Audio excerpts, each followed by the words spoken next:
ورحمة الله. أحبابي الكرام، أطفالي الأعزاء، إن شاء الله اليوم سوف نتطرق إلى الحروف باللغة الفرنسية.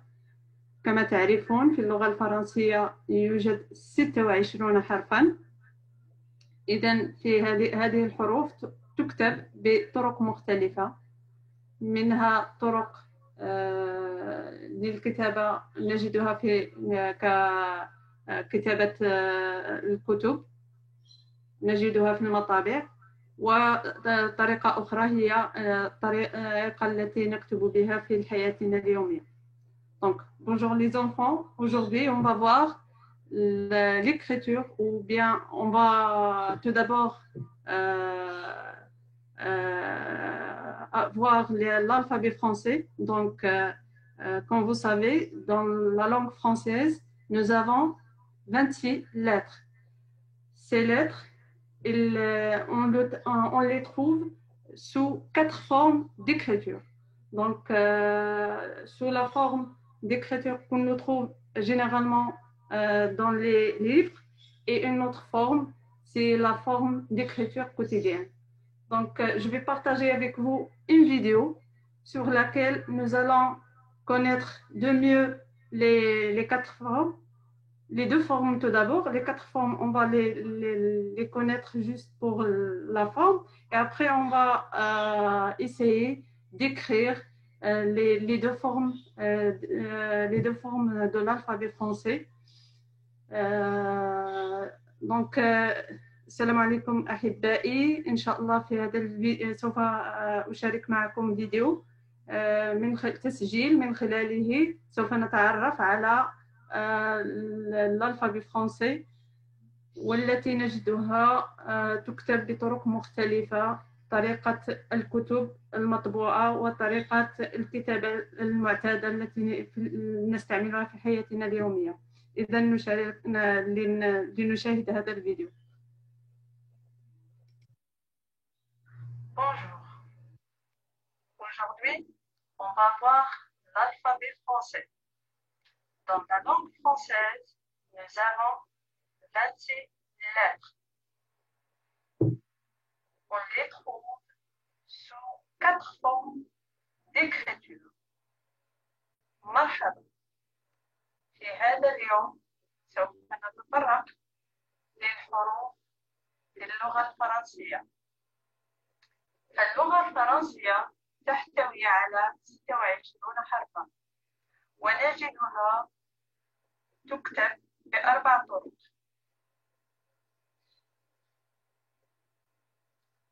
هذه donc les formes de l'écriture d'alphabet sont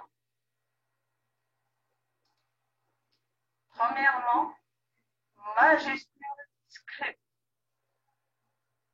هذه الكتابة بهذا الشكل تسمى majuscule script. Deuxièmement, الشكل الثاني minuscule script. minuscule script وهي تكتب بهذا الشكل. الشكل الثالث majuscule cursive. majuscule cursive. الشكل الثالث minuscule cursive. minuscule cursive. الآن لنتعرف على الفرق ما بين سكريبت وكيرسيف. الكتابة بطريقة سكريبت هي كتابة بشكل متقطع للحروف.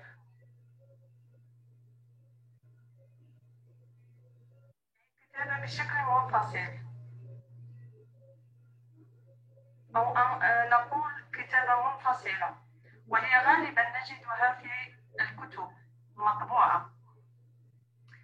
أما كتابة بطريقة كيرسيف فهي كتابة الحروف بشكل مترابط، وهي نستعملها في الحياة اليومية، في حياتنا اليومية. نعم.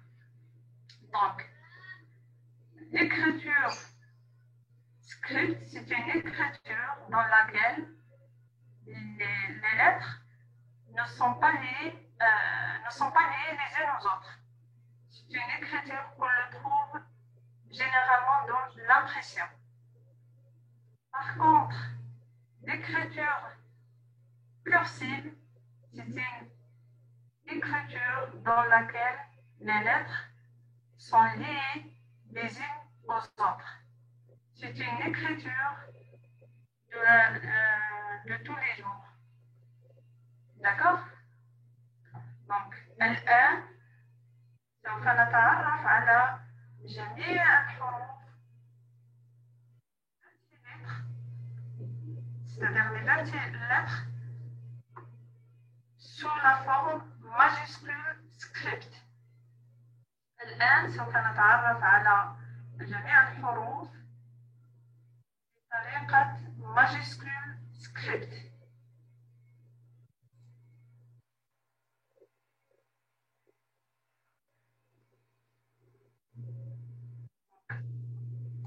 L'alphabet majuscule script. Répétez avec moi. A,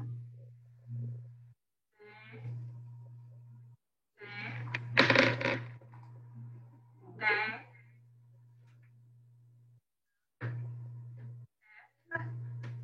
G, H, I, J, K, L, M, N,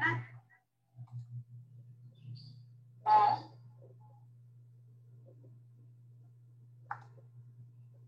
P. Est-ce que l'écran est clair? Vous arrivez à suivre? Et très bien. R, S, T,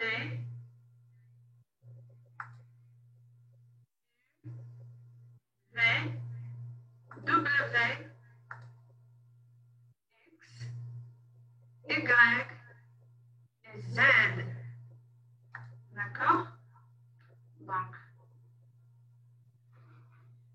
puis, on va répéter. On va répéter une seconde fois. نعيد الحروف مرة أخرى حتى يتمكن الأطفال من حفظ بعض منها.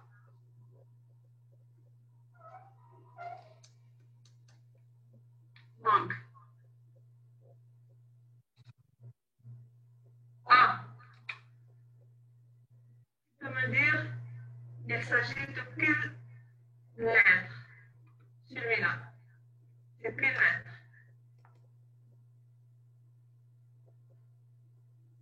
باش نخليو المشاركة ديال الأطفال ولا نكملوا؟ وجدوا معايا ورقة وقلم.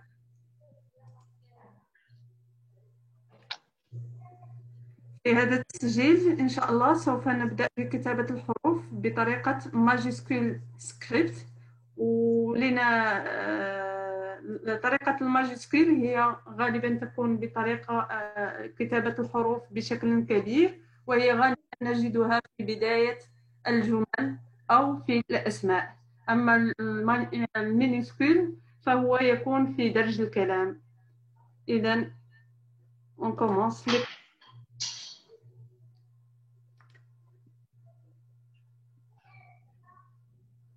إن شاء الله ما بين السطرين العارضين للدفتر سوف نقوم بكتابة نقطة ثم نرسم خط مائل. نحاول نجرب شوية. نرسم خط مائل نحو الأسفل هكذا، ثم بعد ذلك خط مائل في اتجاه اليمين، ثم نأخذ عند منتصف الخط الأول المائل نرسم خط أفقي هكذا.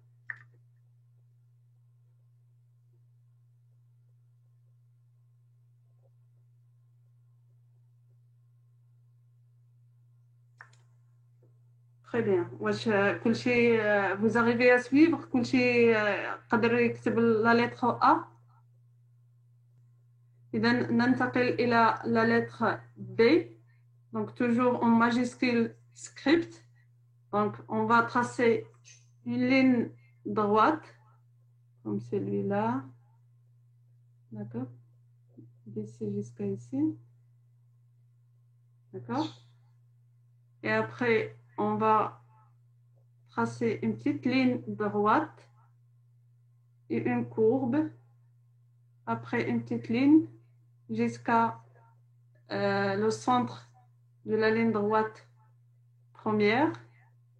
Et par la même façon, on va répéter la même chose. D'accord?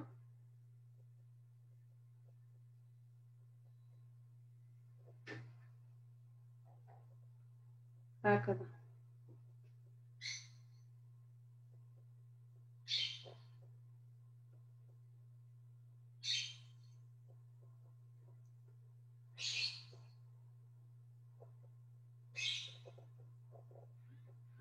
Maintenant, on passe à la troisième lettre, la lettre C majuscule. Donc, on commence un petit peu en bas de la ligne droite du cahier, donc ici, et on va tracer une 3/4 du cercle. نرسموا واحد 3/4 الدائرة هكذا.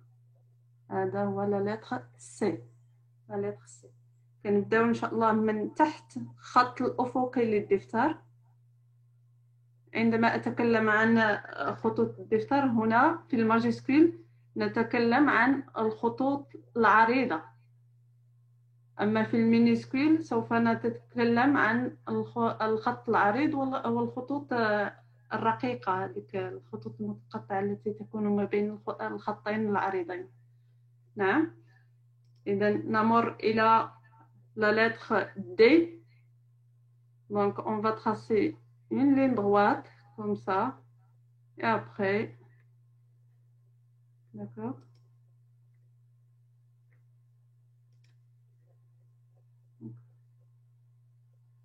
une ligne droite à partir de la ligne droite du cahier on va tracer une ligne خط عمودي هكذا. أنا ما أظن كان مشكل.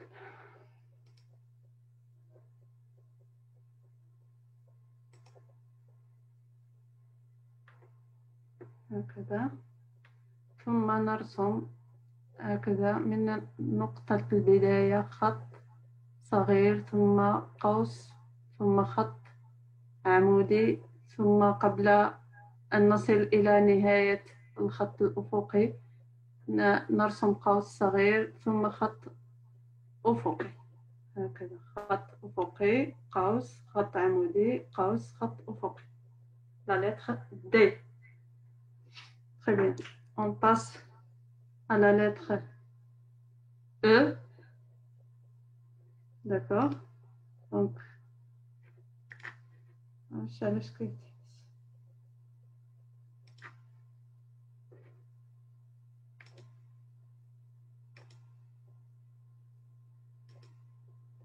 on va tracer une ligne droite هكذا ثم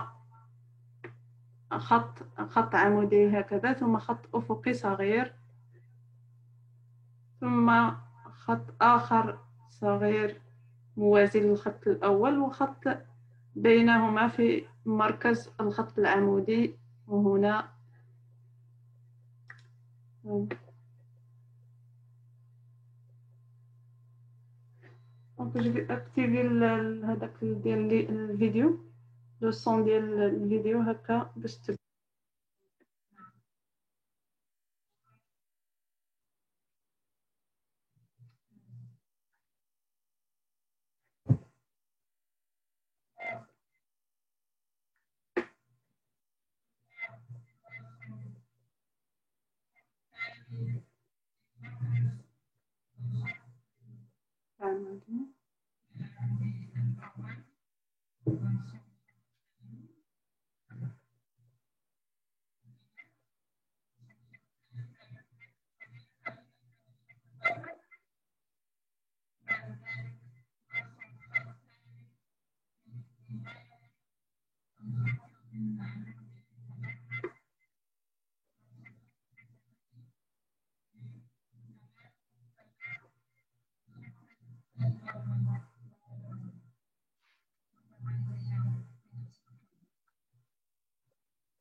صل على محمد.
واش كتسمعوا كاين الصوت؟ لا ما كانش الصوت كيخرج. دونك لكتابة نحيد الصوت بعد ديال التسجيل. ثم بعد ذلك قوس صغير قبل أن نصل إلى نهاية الخط الأفقي الثاني للدفتر، نرسم خط قوس صغير ثم خط أفقي صغير هكذا بهذا الشكل. ثم نمر M à la lettre M.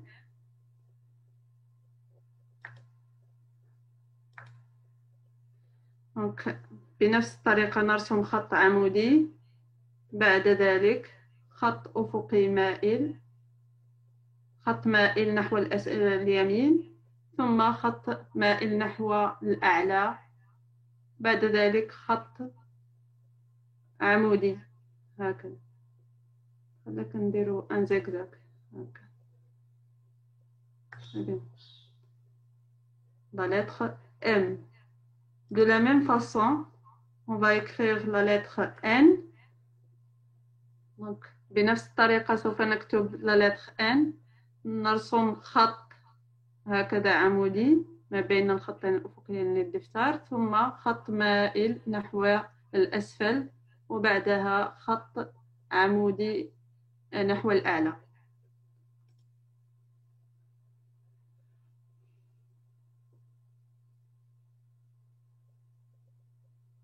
هكذا. On passe à la lettre O. كما أشرنا سابقا إلى أن الخط C et G et O نبدأ تحت السطر الأفقي قليلا، ثم نرسم دائرة مكتملة بهذا الشكل. بهذه السهولة نكون قد كتبنا أو رسمنا la lettre O. D'accord? Donc on passe au P, à la lettre P. دونك نرسم دائما خط عمودي، ثم بعد ذلك نرسم هكذا خط أفقي قليلا وقوس كما فعلنا في لا لتر بي. بنفس الطريقة نرسم قوس صغير ثم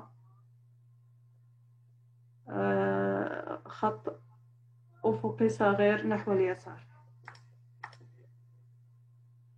بهذه الطريقة.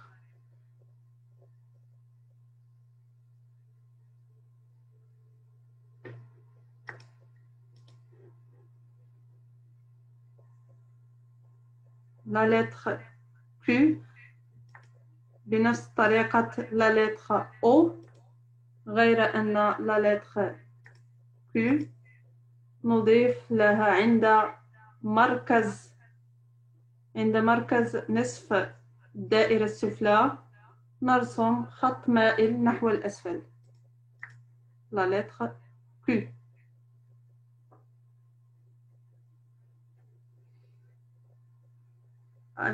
Par rapport à la lettre R كما فعلنا في لا لتر P نرسم بنفس الطريقة ونضيف لها من هنا خط مائل نحو الأسفل كما سترون الآن على الشاشة. هكذا خط مائل نحو الأسفل. R S نرسم هكذا كأننا نرسم ثعبان هكذا بشكل مائل، ثم نرسم S بطريقة الثعبان. نمر على لتر T نرسم خط أفقي خط عمودي، ثم نرسم خط أفقي بحيث يكون الخط العمودي في مركز الخط الأفقي. لا لتر U نرسم خط عمودي، وقبل نهاية الخط الأفقي نرسم قوس هكذا ثم خط عمودي نحو الأعلى.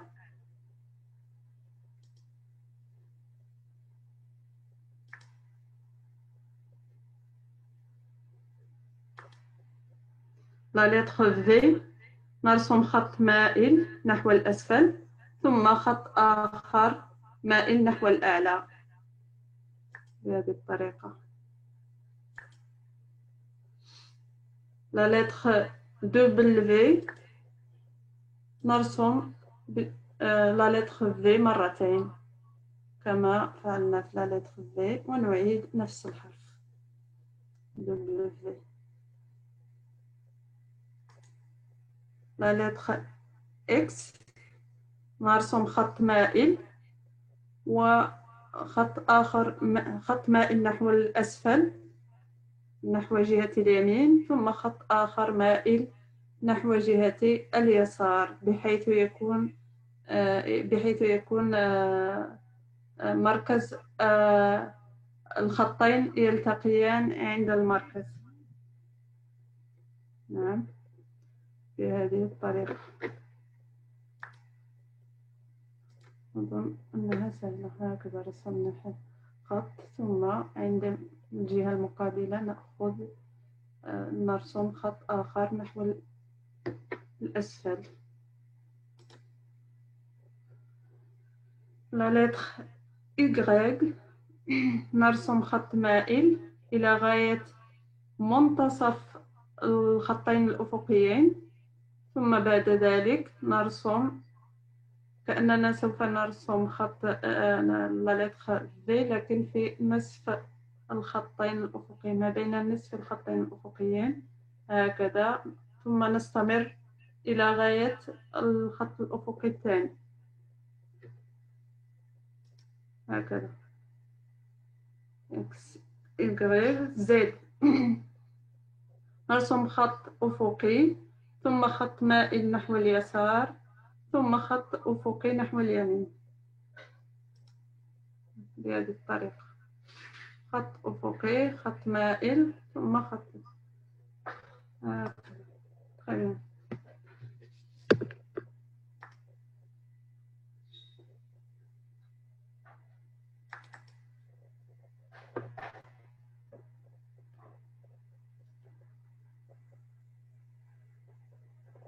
واش لي زونفون كاملين تمكنوا باش يكتبوا؟ كتبتوا الحروف كاملين؟ Vous arrivez à écrire toutes les lettres? On passe à la deuxième forme d'écriture. Minuscule script. Minuscule script كما قلنا هي كتابة نجدها بطريقة مصغرة للحروف وتكون في غالبا وسط الكلام. دونك لنتعرف على الحروف en minuscule script. On commence par la lettre A. ممكن أن نجدها بهذا الشكل أو نجدها دائرة وخط أفقي وعمودي نحو هكذا. تكتب بطريقتين في minuscule script. A.